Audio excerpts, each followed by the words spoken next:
Au nom du Père et du Fils et du Saint-Esprit. Amen. Je suis Abbé Aloïse Sen du diocèse de Kaolack, curé de la paroisse Saint-Martin de Porres de Ndiébel, professeur de droit canonique au Grand Séminaire Liberman de Sébikotane et aussi membre du tribunal ecclésiastique interdiocésain de Thiès. Nous allons parler du consentement matrimonial. C'est quoi le consentement matrimonial?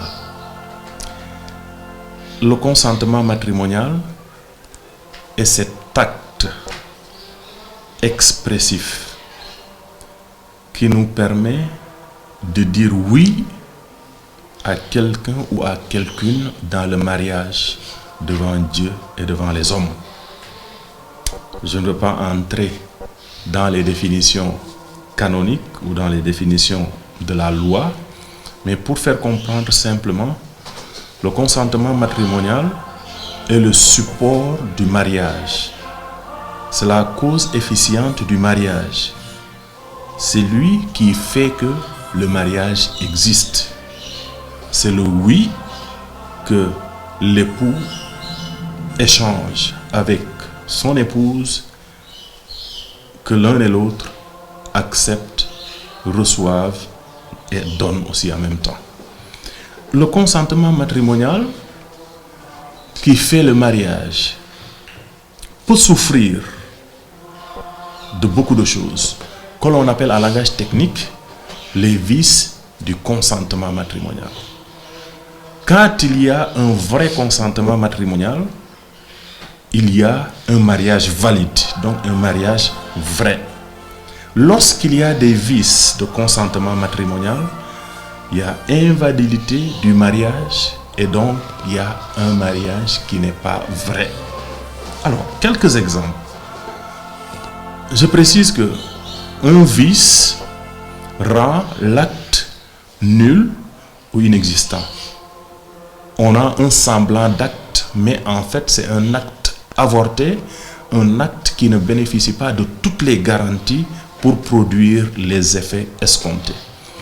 Le premier vice de consentement matrimonial que je vous propose est ce qu'on appelle la capacité. On peut se marier et ne pas être capable de mariage. Ne pas être capable, comment?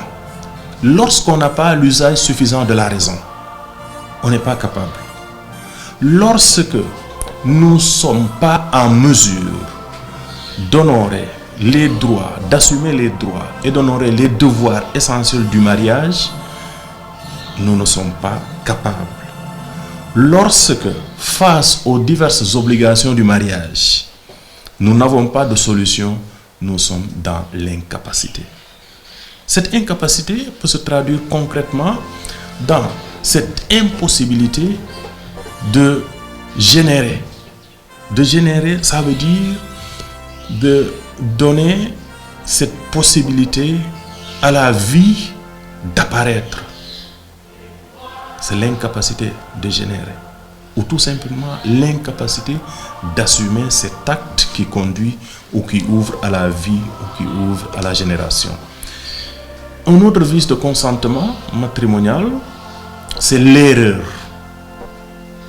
sur la personne. On peut se marier par erreur. Un exemple concret.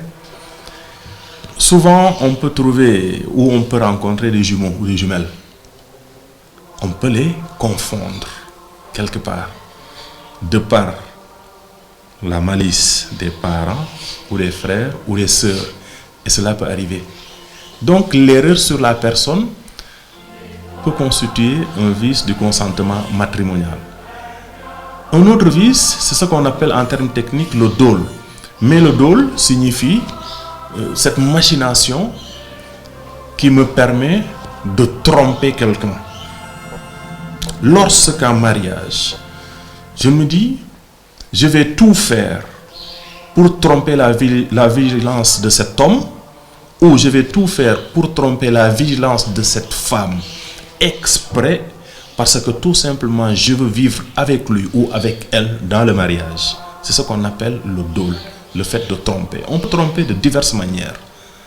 Les exemples ne manquent pas, puisque maintenant, il semble que malheureusement, le dôle court nos rues concernant le mariage.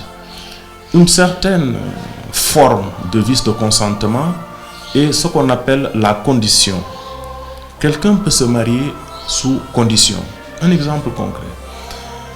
Moi, Paul, je peux me marier avec Thérèse sous condition que Thérèse n'ait jamais fait la prison.